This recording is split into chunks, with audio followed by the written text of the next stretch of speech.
The Art of War by Sun Tzu, translated by Lionel Giles. Part 1. Laying Plans. Sun Tzu said, "The art of war is of vital importance to the state. It is a matter of life and death, a road either to safety or to ruin. Hence it is a subject of inquiry which can on no account be neglected.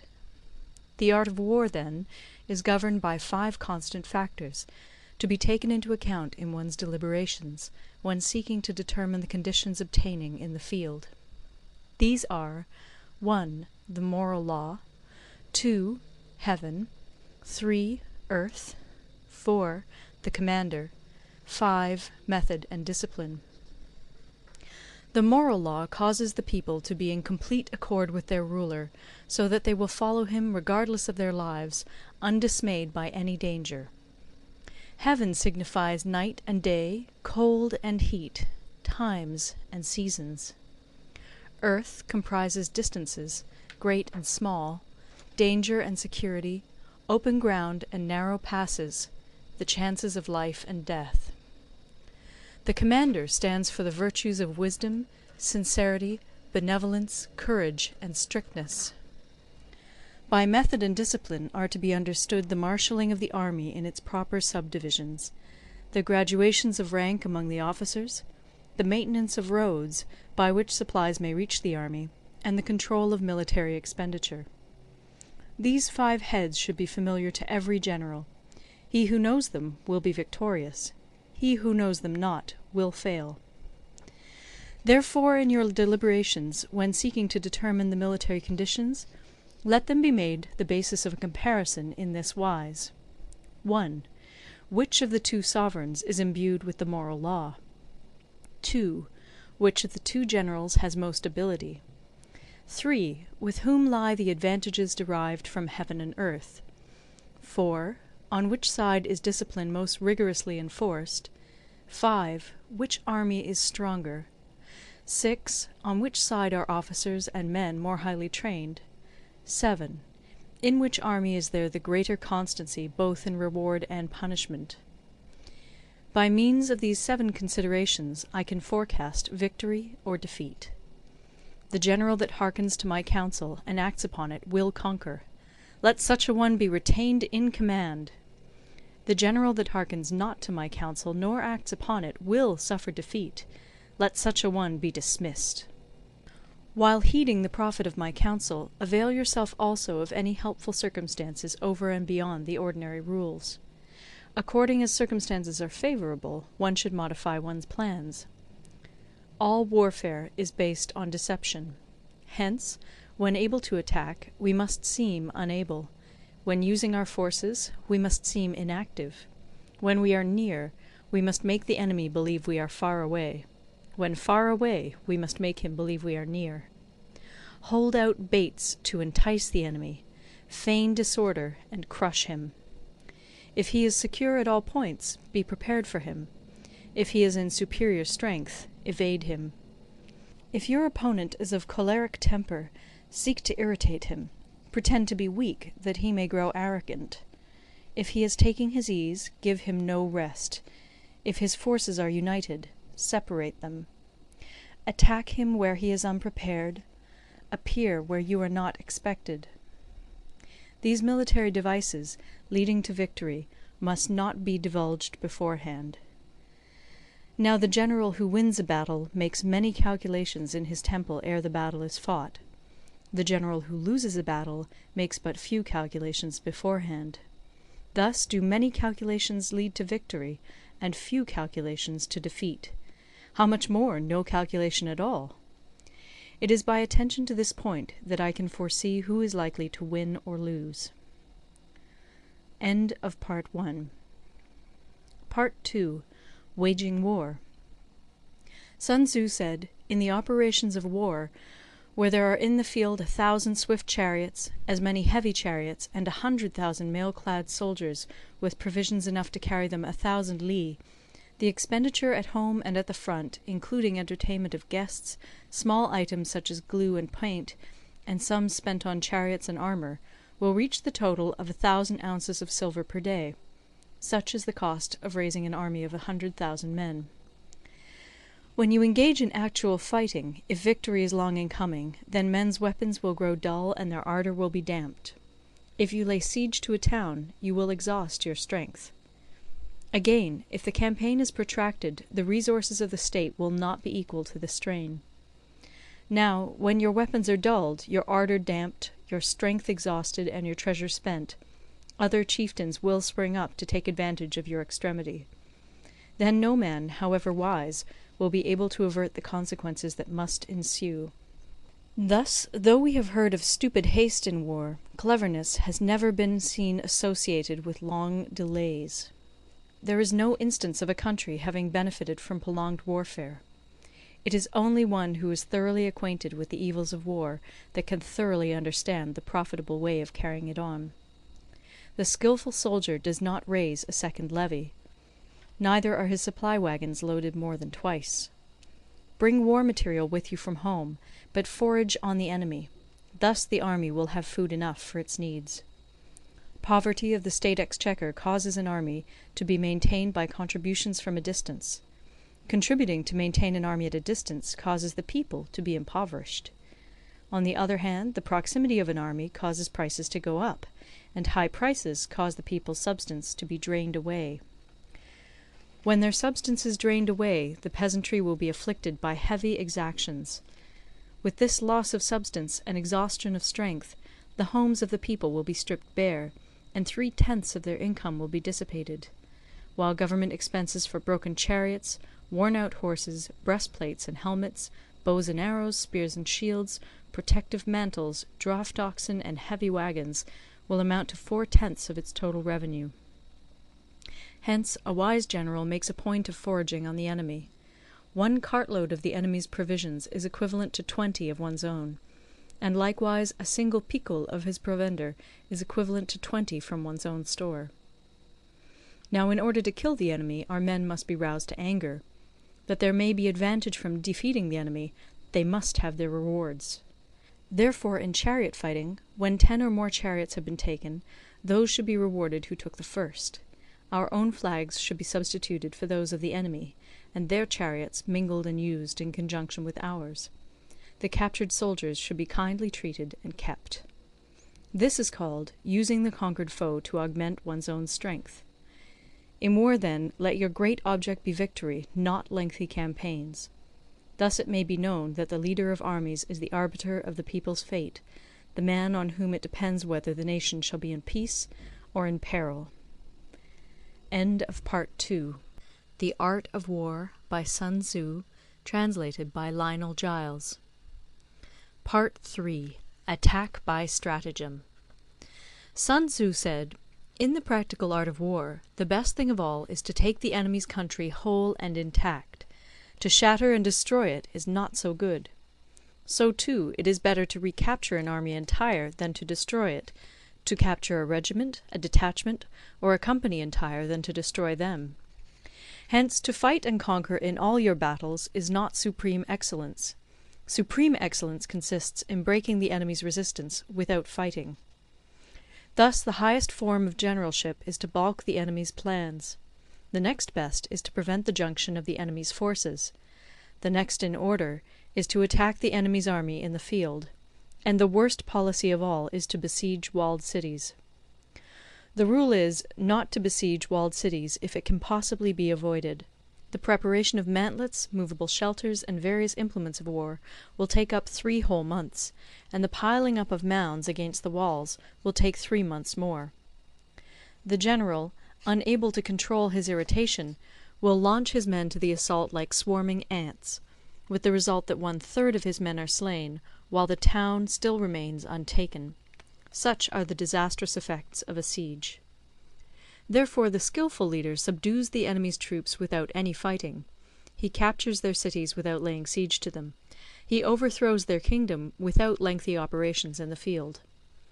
With his forces intact he will dispute the mastery of the empire, and thus, without losing a man, his triumph will be complete. This is the method of attacking by stratagem. It is the rule in war, if our forces are 10 to the enemy's 1, to surround him; if 5 to 1, to attack him; if twice as numerous, to divide our army into two. If equally matched, we can offer battle. If slightly inferior in numbers, we can avoid the enemy. If quite unequal in every way, we can flee from him. Hence, though an obstinate fight may be made by a small force, in the end it must be captured by the larger force. Now the general is the bulwark of the state. If the bulwark is complete at all points, the state will be strong. If the bulwark is defective, the state will be weak. There are three ways in which a ruler can bring misfortune upon his army. 1. By commanding the army to advance or to retreat, being ignorant of the fact that it cannot obey. This is called hobbling the army. 2. By attempting to govern an army in the same way as he administers a kingdom, being ignorant of the conditions which obtain in an army. This causes restlessness in the soldiers' minds. 3. By employing the officers of his army without discrimination through ignorance of the military principle of adaptation to circumstances. This shakes the confidence of the soldiers. But when the army is restless and distrustful, trouble is sure to come from the other feudal princes. This is simply bringing anarchy into the army, and flinging victory away. Thus we may know that there are 5 essentials for victory. 1. He will win who knows when to fight and when not to fight. 2. He will win who knows how to handle both superior and inferior forces. 3. He will win whose army is animated by the same spirit throughout all its ranks. 4. He will win who, prepared himself, waits to take the enemy unprepared. 5. He will win who has military capacity and is not interfered with by the sovereign. Hence the saying, if you know the enemy and know yourself, you need not fear the result of 100 battles. If you know yourself, but not the enemy, for every victory gained you will also suffer a defeat. If you know neither the enemy nor yourself, you will succumb in every battle. End of Part 3. Part 4. Tactical Dispositions. Sun Tzu said, "The good fighters of old first put themselves beyond the possibility of defeat, and then waited for an opportunity of defeating the enemy. To secure ourselves against defeat lies in our own hands, but the opportunity of defeating the enemy is provided by the enemy himself. Thus the good fighter is able to secure himself against defeat, but cannot make certain of defeating the enemy. Hence the saying, one may know how to conquer without being able to do it." Security against defeat implies defensive tactics. Ability to defeat the enemy means taking the offensive. Standing on the defensive indicates insufficient strength. Attacking, a superabundance of strength. The general who is skilled in defence hides in the most secret recesses of the earth. He who is skilled in attack flashes forth from the topmost heights of heaven.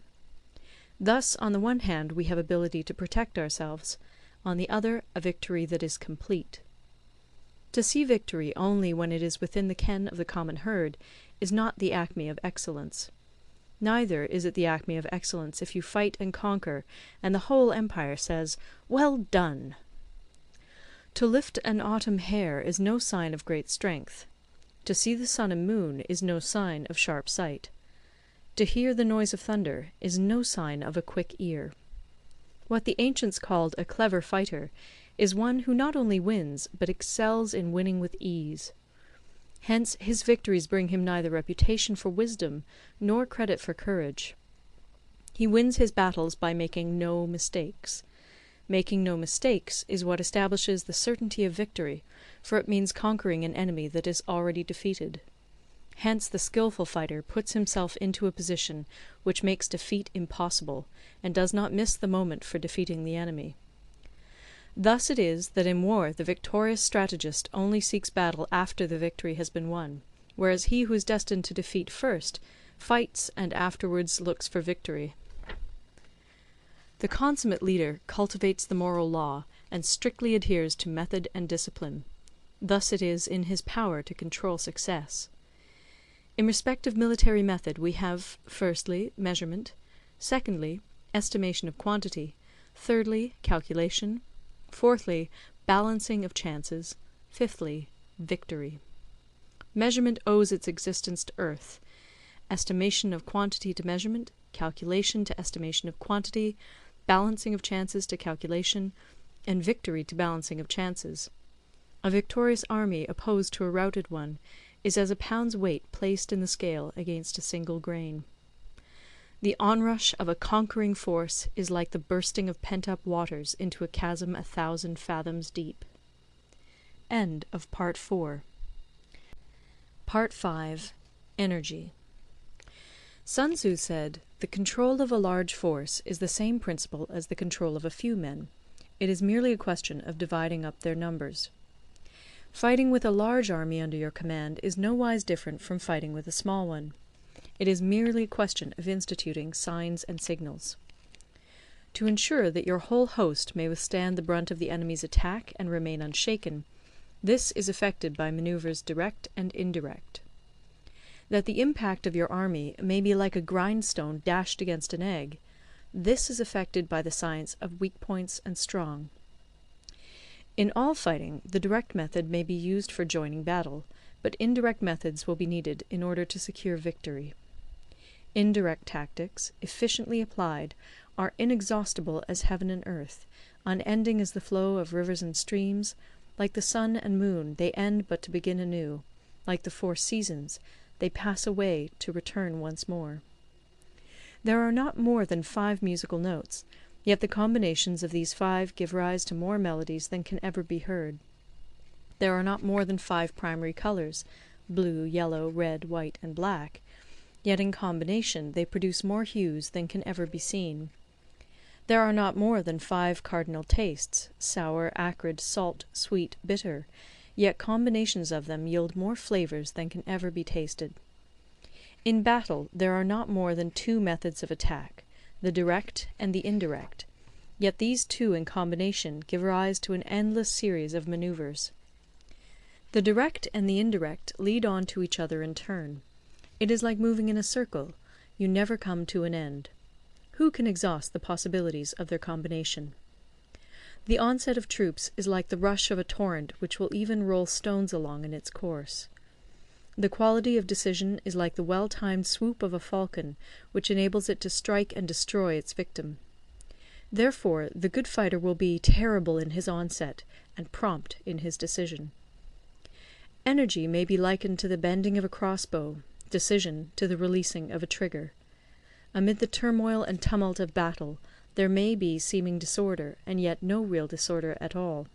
Amid confusion and chaos, your array may be without head or tail, yet it will be proof against defeat. Simulated disorder postulates perfect discipline. Simulated fear postulates courage. Simulated weakness postulates strength. Hiding order beneath the cloak of disorder is simply a question of subdivision. Concealing courage under the show of timidity presupposes a fund of latent energy. Masking strength with weakness is to be effected by tactical dispositions. Thus, one who is skilful at keeping the enemy on the move maintains deceitful appearances, according to which the enemy will act. He sacrifices something that the enemy may snatch at it. By holding out baits, he keeps him on the march. Then, with a body of picked men, he lies in wait for him.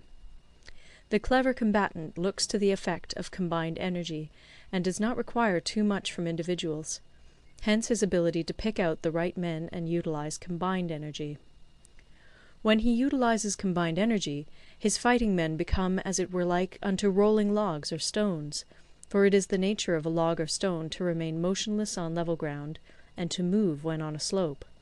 If four-cornered, to come to a standstill, but if round-shaped, to go rolling down.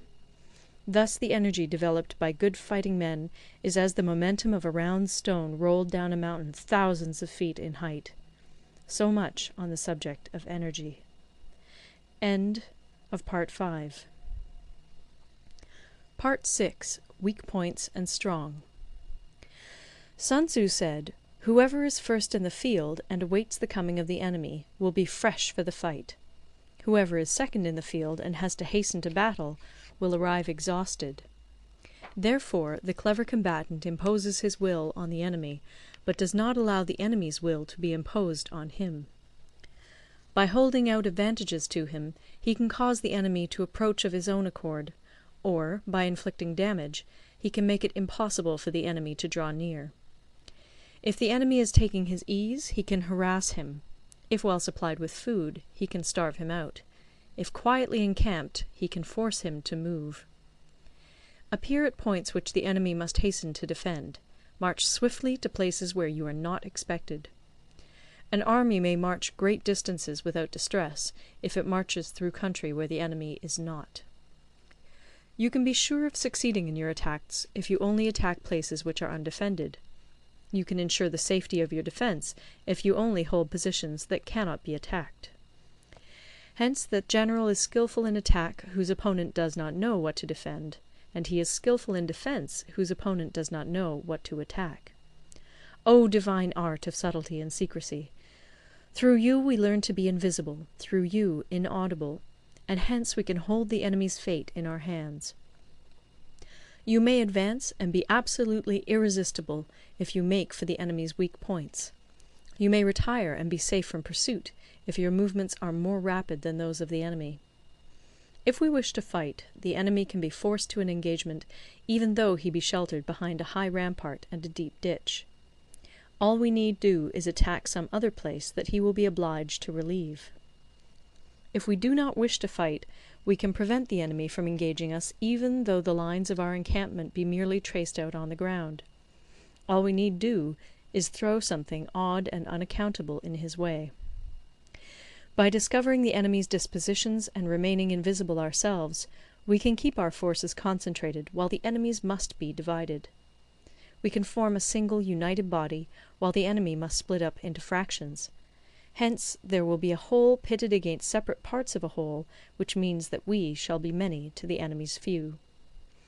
And if we are able thus to attack an inferior force with a superior one, our opponents will be in dire straits. The spot where we intend to fight must not be made known, for then the enemy will have to prepare against a possible attack at several different points. And his forces being thus distributed in many directions, the numbers we shall have to face at any given point will be proportionately few. For should the enemy strengthen his van, he will weaken his rear. Should he strengthen his rear, he will weaken his van. Should he strengthen his left, he will weaken his right. Should he strengthen his right, he will weaken his left. If he sends reinforcements everywhere, he will everywhere be weak. Numerical weakness comes from having to prepare against possible attacks. Numerical strength from compelling our adversary to make these preparations against us. Knowing the place and the time of the coming battle, we may concentrate from the greatest distances in order to fight. But if neither time nor place be known, then the left wing will be impotent to succour the right equally impotent to succour the left, the van unable to relieve the rear, or the rear to support the van. How much more so if the furthest proportions of the army are anything under 100 li apart, and even the nearest are separated by several li. Though according to my estimate the soldiers of Yue exceed our own in number, that shall advantage them nothing in the matter of victory. I say then that victory can be achieved. Though the enemy be stronger in numbers, we may prevent him from fighting. Scheme so as to discover his plans and the likelihood of their success. Rouse him, and learn the principle of his activity or inactivity. Force him to reveal himself, so as to find out his vulnerable spots. Carefully compare the opposing army with your own, so that you may know where strength is superabundant and where it is deficient. In making tactical dispositions, the highest pitch you can attain is to conceal them. Conceal your dispositions, and you will be safe from the prying of the subtlest spies, from the machinations of the wisest brains. How victory may be produced for them out of the enemy's own tactics, that is what the multitude cannot comprehend. All men can see the tactics whereby I conquer, but what none can see is the strategy out of which victory is evolved. Do not repeat the tactics which have gained you one victory, but let your methods be regulated by the infinite variety of circumstances. Military tactics are like unto water, for water in its natural course runs away from high places and hastens downwards. So in war, the way is to avoid what is strong and to strike at what is weak. Water shapes its course according to the nature of the ground over which it flows. The soldier works out his victory in relation to the foe whom he is facing. Therefore, just as water retains no constant shape, In warfare, there are no constant conditions. He who can modify his tactics in relation to his opponent and thereby succeed in winning may be called a heaven-born captain. The 5 elements, water, fire, wood, metal, earth, are not always equally predominant. The 4 seasons make way for each other in turn. There are short days and long. The moon has its periods of waning and waxing. End of Part 6. The Art of War by Sun Tzu, translated by Lionel Giles. Part 7. Maneuvering. Sun Tzu said, "In war, the general receives his commands from the sovereign. Having collected an army and concentrated his forces, he must blend and harmonize the different elements thereof before pitching his camp. After that comes tactical maneuvering, than which there is nothing more difficult. The difficulty of tactical maneuvering consists in turning the devious into the direct, and misfortune into gain. Thus, to take a long and circuitous route, after enticing the enemy out of the way, and those starting after him, to contrive to reach the goal before him, shows knowledge of the artifice of deviation. Maneuvering with an army is advantageous; with an undisciplined multitude, most dangerous. If you set a fully equipped army in march in order to snatch an advantage, the chances are that you will be too late. On the other hand, to detach a flying column for the purpose involves the sacrifice of its baggage and stores. Thus, if you order your men to roll up their buff coats, and make forced marches without halting day or night, covering double the usual distance at a stretch, doing 100 li in order to wrest an advantage, the leaders of all your 3 divisions will fall into the hands of the enemy. The stronger men will be in front, the jaded ones will fall behind, and on this plan only 1/10 of your army will reach its destination. If you march 50 li in order to outmaneuver the enemy, you will lose the leader of your first division, and only half your force will reach the goal. If you march 30 li with the same object, 2/3 of your army will arrive. We may take it then that an army without its baggage train is lost; without provisions, it is lost; without bases of supply, it is lost. We cannot enter into alliances until we are acquainted with the designs of our neighbours. We are not fit to lead an army on the march unless we are familiar with the face of the country, its mountains and forests, its pitfalls and precipices, its marshes and swamps. We shall be unable to turn natural advantage to account unless we make use of local guides. In war, practice dissimulation and you will succeed. Whether to concentrate or to divide your troops must be decided by circumstances. Let your rapidity be that of the wind, your compactness that of the forest. In raiding and plundering be like fire, in immovability like a mountain. Let your plans be dark, and impenetrable as night, and when you move, fall like a thunderbolt. When you plunder a countryside, let the spoil be divided amongst your men. When you capture new territory, cut it up into allotments for the benefit of the soldiery. Ponder and deliberate before you make a move. He will conquer who has learnt the artifice of deviation. Such is the art of manoeuvring. The Book of Army Management says, "On the field of battle the spoken word does not carry far enough. Hence the institution of gongs and drums. Nor can ordinary objects be seen clearly enough. Hence the institution of banners and flags. Gongs and drums, banners and flags, are means whereby the ears and eyes of the host may be focused on one particular point. The host thus forming a single united body, it is impossible either for the brave to advance alone, or for the cowardly to retreat alone. This is the art of handling large masses of men. In night fighting, then, make much use of signal fires and drums, and in fighting by day, of flags and banners, as a means of influencing the ears and eyes of your army. A whole army may be robbed of its spirit. A commander-in-chief may be robbed of his presence of mind. Now, a soldier's spirit is keenest in the morning; by noonday it has begun to flag, and in the evening his mind is bent only on returning to camp. A clever general, therefore, avoids an army when its spirit is keen, but attacks it when it is sluggish and inclined to return. This is the art of studying moods. disciplined and calm, to await the appearance of disorder and hubbub amongst the enemy. This is the art of retaining self-possession.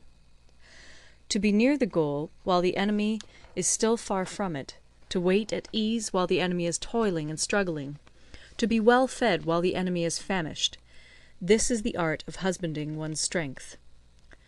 To refrain from intercepting an enemy whose banners are in perfect order, to refrain from attacking an army drawn up in calm and confident array, this is the art of studying circumstances. It is a military axiom not to advance uphill against the enemy, nor to oppose him when he comes downhill. Do not pursue an enemy who simulates flight. Do not attack soldiers whose temper is keen. Do not swallow bait offered by the enemy. Do not interfere with an army that is returning home. When you surround an army, leave an outlet free. Do not press a desperate foe too hard. Such is the art of warfare. End of Part 7. Part 8. Variation in Tactics. Sun Tzu said, "In war, the general receives his commands from the sovereign, collects his army, and concentrates his forces. When in difficult country, do not encamp. In country where high roads intersect, join hands with your allies. Do not linger in dangerously isolated positions. In hemmed-in situations, you must resort to stratagem. In desperate position, you must fight. There are roads which must not be followed, armies which must not be attacked, towns which must not be besieged, positions which must not be contested, commands of the sovereign which must not be obeyed." The general who thoroughly understands the advantages that accompany variation of tactics knows how to handle his troops. The general who does not understand these may be well acquainted with the configuration of the country, yet he will not be able to turn his knowledge to practical account. So, the student of war who is unversed in the art of war of varying his plans, even though he be acquainted with the 5 advantages, will fail to make the best use of his men. Hence, in the wise leader's plans, considerations of advantage and of disadvantage will be blended together. If our expectation of advantage be tempered in this way, we may succeed in accomplishing the essential part of our schemes. If, on the other hand, in the midst of difficulties we are always ready to seize an advantage, we may extricate ourselves from misfortune. Reduce the hostile chiefs by inflicting damage on them, and make trouble for them, and keep them constantly engaged. Hold out specious allurements, and make them rush to any given point. The art of war teaches us to rely not on the likelihood of the enemy's not coming, but on our own readiness to receive him; not on the chance of his not attacking, but rather on the fact that we have made our position unassailable. There are 5 dangerous faults which may affect a general. 1. Recklessness, which leads to destruction. 2. Cowardice, which leads to capture. 3. A hasty temper, which can be provoked by insults. 4. A delicacy of honour, which is sensitive to shame. 5. Over-solicitude for his men, which exposes him to worry and trouble. These are the 5 besetting sins of a general, ruinous to the conduct of war. When an army is overthrown and its leader slain, the cause will surely be found among these 5 dangerous faults. Let them be a subject of meditation. End of Part 9. The Art of War by Sun Tzu. Translated by Lionel Giles. Part 9. The Army on the March. Sun Tzu said, "We come now to the question of encamping the army, and observing signs of the enemy. Pass quickly over mountains, and keep in the neighbourhood of valleys. Camp in high places, facing the sun. Do not climb heights in order to fight." So much for mountain warfare. After crossing a river, you should get far away from it. When an invading force crosses a river in its onward march, do not advance to meet it in midstream. It will be best to let half the army get across, and then deliver your attack. If you are anxious to fight, you should not go to meet the invader near a river which he has to cross. Moor your craft higher up than the enemy, and facing the sun. Do not move upstream to meet the enemy. So much for river warfare. In crossing salt marshes, your sole concern should be to get over them quickly, without any delay. If forced to fight in a salt marsh, you should have water and grass near you, and get your back to a clump of trees. So much for operations in salt marshes. In dry, level country, take up an easily accessible position with rising ground to your right and on your rear, so that the danger may be in front and safety lie behind. So much for campaigning in flat country. These are the 4 useful branches of military knowledge which enabled the Yellow Emperor to vanquish 4 several sovereigns.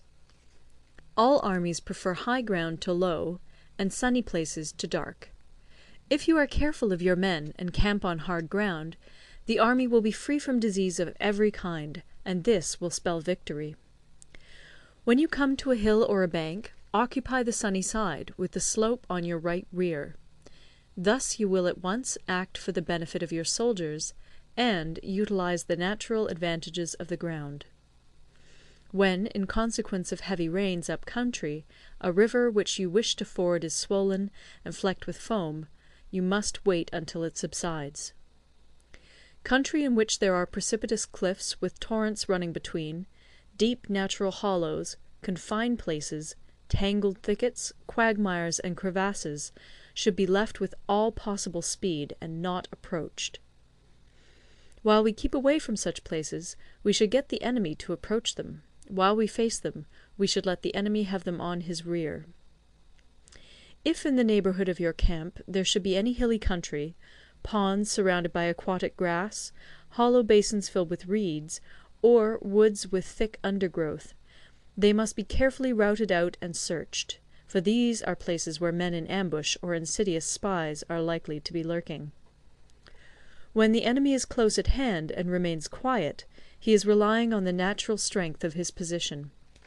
When he keeps aloof and tries to provoke a battle, he is anxious for the other side to advance. If his place of encampment is easy of access, he is tendering a bait. Movement amongst the trees of a forest shows that the enemy is advancing. The appearance of a number of screens in the midst of thick grass means that the enemy wants to make us suspicious. The rising of birds in their flight is the sign of an ambuscade. Startled beasts indicate that a sudden attack is coming. When there is dust rising in a high column, it is the sign of chariots advancing. When the dust is low, but spread over a wide area, it betokens the approach of infantry. When it branches out in different directions, it shows that parties have been sent to collect firewood. A few clouds of dust, moving to and fro, signify that the army is encamping. Humble words and increased preparations are signs that the enemy is about to advance. Violent language and driving forward as if to the attack are signs that he will retreat. When the light chariots come out first and take up a position on the wings, it is a sign that the enemy is forming for battle. Peace proposals unaccompanied by a sworn covenant indicate a plot. When there is much running about, and the soldiers fall into rank, it means that the critical moment has come. When some are seen advancing and some retreating, it is a lure. When the soldiers stand leaning on their spears, they are faint from want of food. If those who are sent to draw water begin by drinking themselves, the army is suffering from thirst. If the enemy sees an advantage to be gained and makes no effort to secure it, the soldiers are exhausted. If birds gather on any spot, it is unoccupied. Clamour by night betokens nervousness. If there is a disturbance in the camp, the general's authority is weak. If the banners and flags are shifted about, sedition is afoot. If the officers are angry, it means that the men are weary.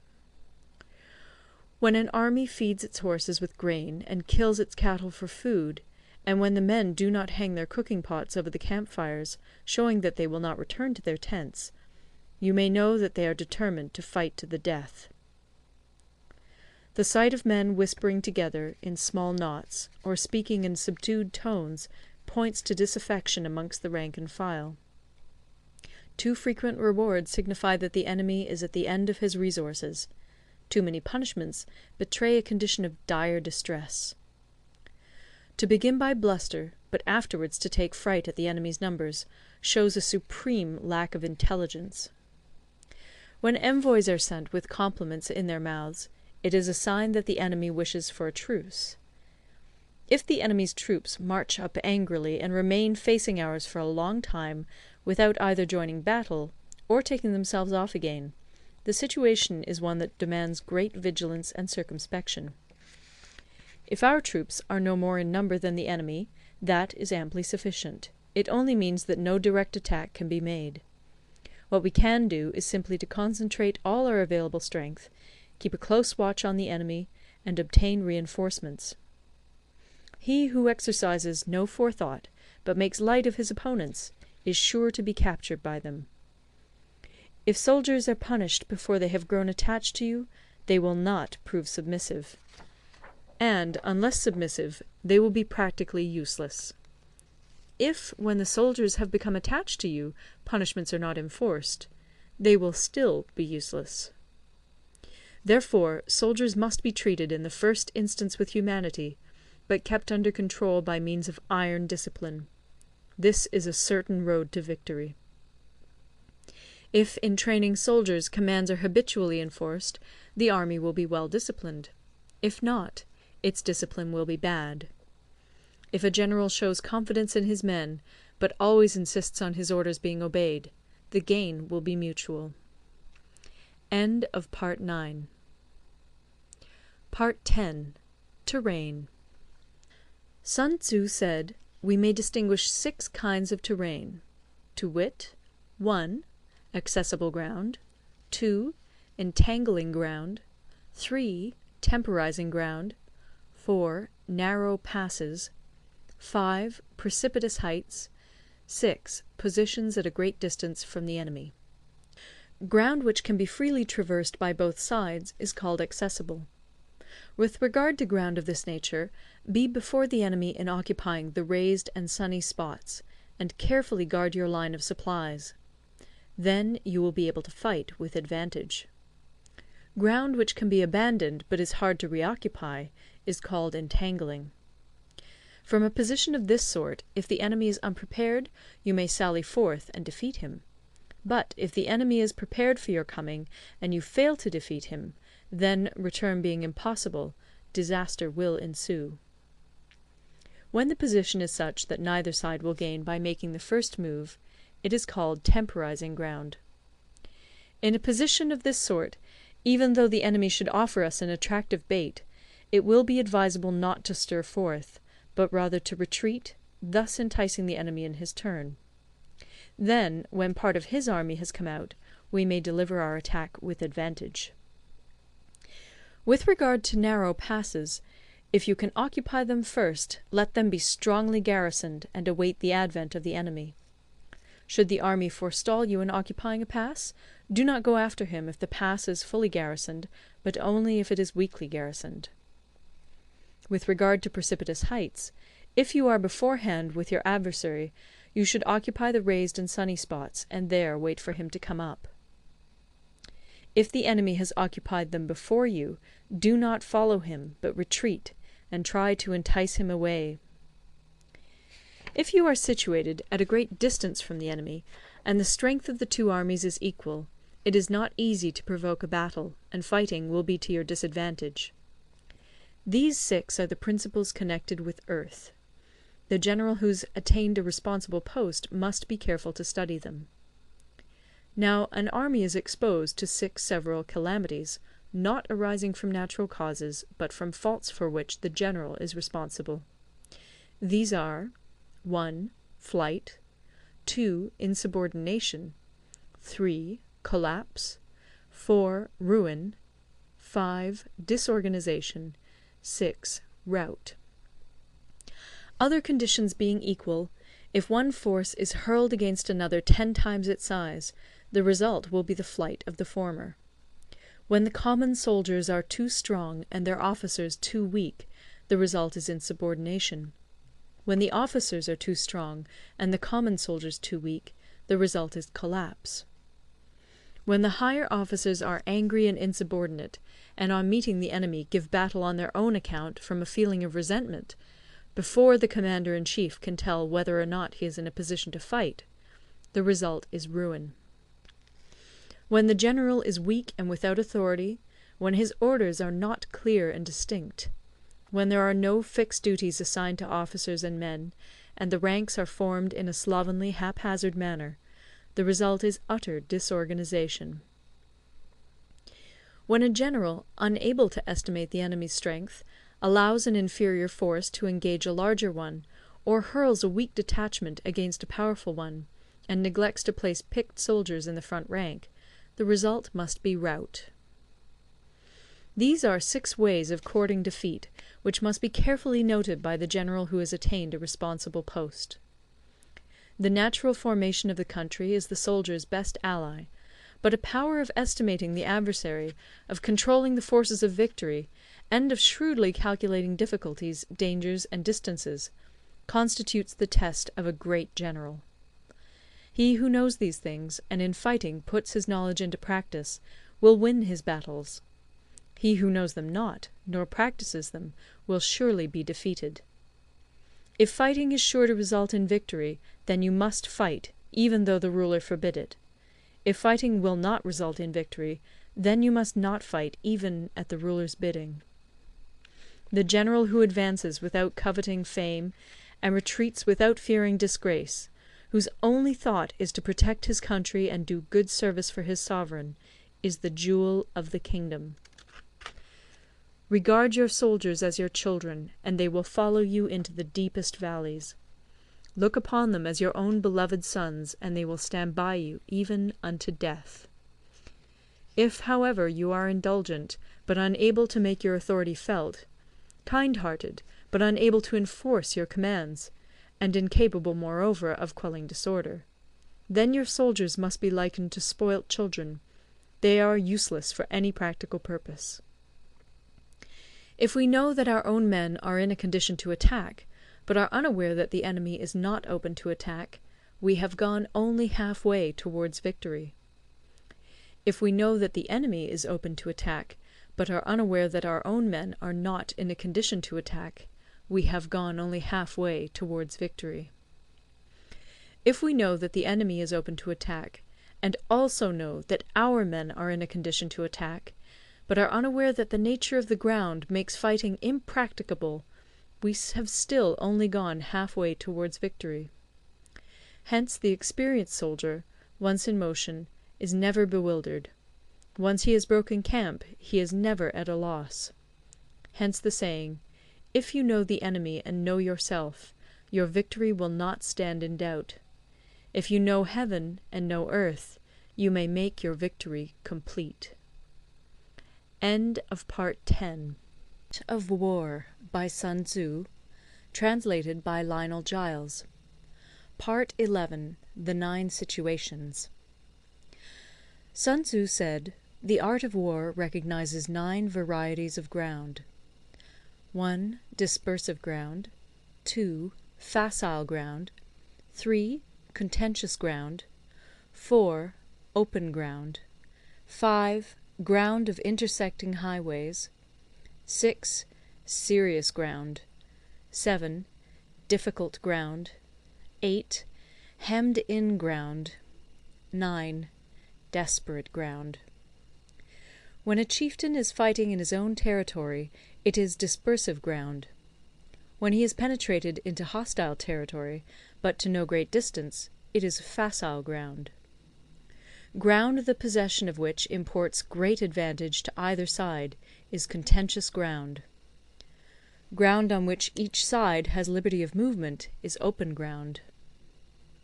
Ground which forms the key to 3 contiguous states, so that he who occupies it first has most of the empire at his command, is a ground of intersecting highways. When an army has penetrated into the heart of a hostile country, leaving a number of fortified cities in its rear, it is serious ground. Mountain forests, rugged steeps, marshes, and fens, all country that is hard to traverse, this is difficult ground. Ground which is reached through narrow gorges, and from which we can only retire by tortuous paths, so that a small number of the enemy would suffice to crush a large body of our men, This is hemmed-in ground. Ground on which we can only be saved from destruction by fighting without delay is desperate ground. On dispersive ground, therefore, fight not. On facile ground, halt not. On contentious ground, attack not. On open ground, do not try to block the enemy's way. On the ground of intersecting highways, join hands with your allies. On serious ground, gather in plunder. In difficult ground, keep steadily on the march. On hemmed-in ground, resort to stratagem. On desperate ground, fight. Those who were called skilful leaders of old knew how to drive a wedge between the enemy's front and rear, to prevent cooperation between his large and small divisions, to hinder the good troops from rescuing the bad, the officers from rallying their men. When the enemy's men were united, they managed to keep them in disorder. When it was to their advantage, they made a forward move. When otherwise, they stopped still. If asked how to cope with a great host of the enemy in orderly array, and on the point of marching to the attack, I should say, begin by seizing something which your opponent holds dear. Then he will be amenable to your will. Rapidity is the essence of war. Take advantage of the enemy's unreadiness. Make your way by unexpected routes, and attack unguarded spots. The following are the principles to be observed by an invading force. The further you penetrate into a country, the greater will be the solidarity of your troops, and thus the defenders will not prevail against you. Make forays in fertile country in order to supply your army with food. Carefully study the well-being of your men, and do not overtax them. Concentrate your energy and hoard your strength. Keep your army continually on the move, and devise unfathomable plans. Throw your soldiers into positions whence there is no escape, and they will prefer death to flight. If they will face death, there is nothing they may not achieve. Officers and men alike will put forth their uttermost strength. Soldiers, when in desperate straits, lose the sense of fear. If there is no place of refuge, they will stand firm. If they are in hostile country, they will show a stubborn front. If there is no help for it, they will fight hard. Thus, without waiting to be marshalled, the soldiers will be constantly on the qui-vive. Without waiting to be asked, they will do your will. Without restrictions, they will be faithful. Without giving orders, they can be trusted. Prohibit the taking of omens, and do away with superstitious doubts. Then, until death itself comes, no calamity need be feared. If our soldiers are not overburdened with money, it is not because they have a distaste for riches. If their lives are not unduly long, it is not because they are disinclined to longevity. On the day they are ordered out to battle, your soldiers may weep, those sitting up bedewing their garments, and those lying down, letting the tears run down their cheeks. But let them once be brought to bay, and they will display the courage of a Chu or a Kui. The skilful tactician may be likened to the Shuai-jan. Now, the Shuai-jan is a snake that is found in the Ch'ung Mountains. Strike at its head, and you will be attacked by its tail. Strike at its tail, and you will be attacked by its head. Strike at the middle, and you will be attacked by head and tail both. Asked if an army can be made to imitate the Shuai-jan, I should answer yes. For the men of Wu and the men of Yue are enemies. Yet if they are crossing a river in the same boat, and are caught by a storm, they will come to each other's assistance, just as the left hand helps the right. Hence it is not enough to put one's trust in the tethering of horses and the burying of chariot wheels in the ground. The principle on which to manage an army is to set up one standard of courage, which all must reach. How to make the best of both strong and weak, that is a question involving the proper use of ground. Thus, the skilful general conducts his army just as though he were leading a single man, willy-nilly, by the hand. It is the business of a general to be quiet, and thus ensure secrecy; upright and just, and thus maintain order. He must be able to mystify his officers and men by false reports and appearances, and thus keep them in total ignorance. By altering his arrangements and changing his plans, he keeps the enemy without definite knowledge. By shifting his camp and taking circuitous routes, he prevents the enemy from anticipating his purpose. At the critical moment, the leader of an army acts like one who has climbed up a height and then kicks away the ladder behind him. He carries his men deep into hostile territory before he shows his hand. He burns his boats and breaks his cooking pots. Like a shepherd driving a flock of sheep, he drives his men this way and that, and nothing knows whither he is going. To muster his host and bring it into danger, this may be termed the business of the general. The different measures suited to the 9 varieties of ground, the expediency of aggressive or defensive tactics, and the fundamental laws of human nature, these are things that must most certainly be studied. When invading hostile territory, the general principle is that penetrating deeply brings cohesion. Penetrating but a short way means dispersion. When you leave your own country behind and take your army across neighbourhood territory, you find yourself on critical ground. When there are means of communication on all 4 sides, the ground is one of intersecting highways. When you penetrate deeply into a country, it is serious ground. When you penetrate but a little way, it is facile ground. When you have the enemy's strongholds on your rear and narrow passes in front, it is hemmed-in ground. When there is no place of refuge at all, it is desperate ground. Therefore, on dispersive ground I would inspire my men with unity of purpose. On facile ground I would see that there is close connection between all parts of my army. On contentious ground I would hurry up my rear. On open ground I would keep a vigilant eye on my defences. On ground of intersecting highways I would consolidate my alliances. On serious ground I would try to ensure a continuous stream of supplies. On difficult ground I would keep pushing on along the road. On hemmed-in ground I would block any way of retreat. On desperate ground I would proclaim to my soldiers the hopelessness of saving their lives. For it is the soldier's disposition to offer an obstinate resistance when surrounded, to fight hard when he cannot help himself, and to obey promptly when he has fallen into danger. We cannot enter into alliance with neighbouring princes until we are acquainted with their designs. We are not fit to lead an army on the march unless we are familiar with the face of the country, its mountains and forests, its pitfalls and precipices, its marshes and swamps. We shall be unable to turn natural advantages to account unless we make use of local guides. To be ignored of any one of the following 4 or 5 principles does not befit a warlike prince. When a warlike prince attacks a powerful state, his generalship shows itself in preventing the concentration of the enemy's forces. He overawes his opponents, and their allies are prevented from joining against him. Hence he does not strive to ally himself with all and sundry, nor does he foster the power of other states. He carries out his own secret designs, keeping his antagonists in awe. Thus he is able to capture their cities and overthrow their kingdoms.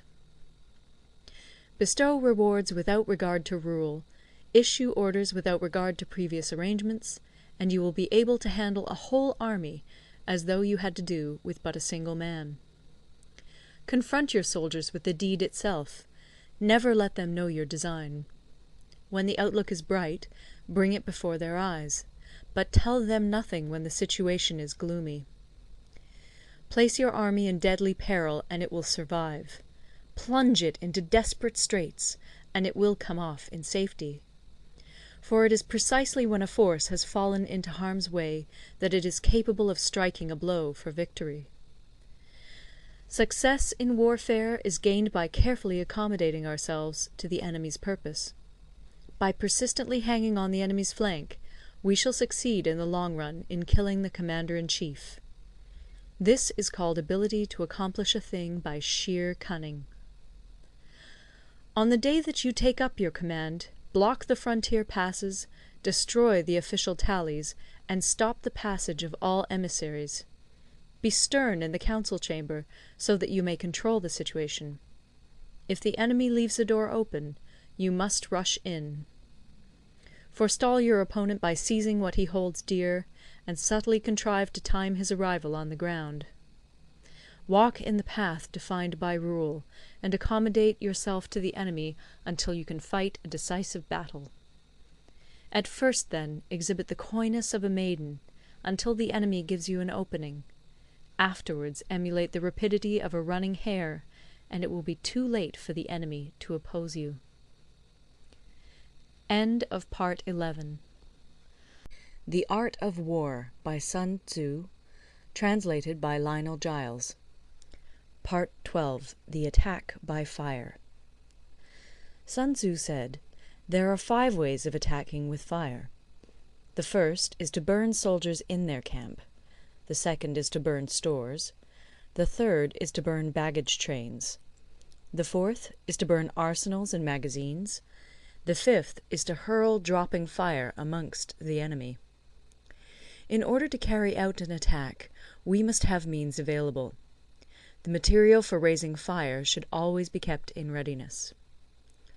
There is a proper season for making attacks with fire, and special days for starting a conflagration. The proper season is when the weather is very dry. The special days are those when the moon is in the constellations of the Sieve, the Wall, the Wing, or the Crossbar, for these 4 are all days of rising wind. In attacking with fire, one should be prepared to meet 5 possible developments. 1. When fire breaks out inside to enemy's camp, respond at once with an attack from without. 2. If there is an outbreak of fire, but the enemy's soldiers remain quiet, bide your time and do not attack. 3. When the force of the flames has reached its height, follow it up with an attack, if that is practicable. If not, stay where you are. 4. If it is possible to make an assault with fire from without, do not wait for it to break out within, but deliver your attack at a favourable moment. 5. When you start a fire, be to windward of it. Do not attack from the leeward. A wind that rises in the daytime lasts long, but a night breeze soon falls. In every army, the 5 developments connected with fire must be known, the movements of the stars calculated, and a watch kept for the proper days. Hence, those who use fire as an aid to the attack show intelligence. Those who use water as an aid to the attack gain an accession of strength. By means of water, an enemy may be intercepted, but not robbed of all his belongings. Unhappy is the fate of one who tries to win his battles and succeed in his attacks without cultivating the spirit of enterprise, for the result is a waste of time and general stagnation. Hence the saying, "The enlightened ruler lays his plans well ahead. The good general cultivates his resources." Move not unless you see an advantage. Use not your troops unless there is something to be gained. Fight not unless the position is critical. No ruler should put troops into the field merely to gratify his own spleen. No general should fight a battle simply out of pique. If it is to your advantage, make a forward move. If not, stay where you are. Anger may in time change to gladness. Vexation may be succeeded by content. But a kingdom that has once been destroyed can never come again into being, nor can the dead ever be brought back to life. Hence the enlightened ruler is heedful, and the good general full of caution. This is the way to keep a country at peace and an army intact. End of Part 12. Part 13. The Use of Spies. Sun Tzu said, "Raising a host of 100,000 men and marching them great distances entails heavy loss on the people and a drain on the resources of the state. The daily expenditure will amount to 1,000 ounces of silver. There will be commotion at home and abroad, and men will drop down exhausted on the highways. As many as 700,000 families will be impeded in their labour. Hostile armies may feast each other for years, striving for the victory which is decided in a single day. This being so, to remain in ignorance of the enemy's conditions simply because one grudges the outlay of 100 ounces of silver in honours and emoluments is the height of inhumanity. One who acts thus is no leader of men, no present help to his sovereign, no master of victory. Thus, what enables the wise sovereign and the good general to strike and conquer and achieve things beyond the reach of ordinary men is foreknowledge. Now, this foreknowledge cannot be elicited from spirits. It cannot be obtained inductively from experience, nor by any deductive calculation. Knowledge of the enemy's dispositions can only be obtained from other men. Hence the use of spies, of whom there are 5 classes. 1. Local spies. 2. Inward spies. 3. Converted spies. 4. Doomed spies.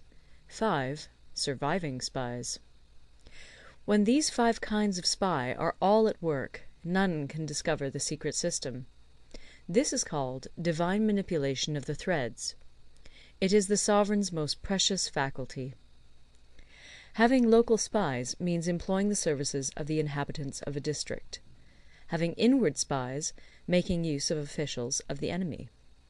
Having converted spies, getting hold of the enemy's spies and using them for our own purposes. Having doomed spies, doing certain things openly for purposes of deception, and allowing our spies to know of them and report them to the enemy. Surviving spies, finally, are those who bring back news from the enemy's camp.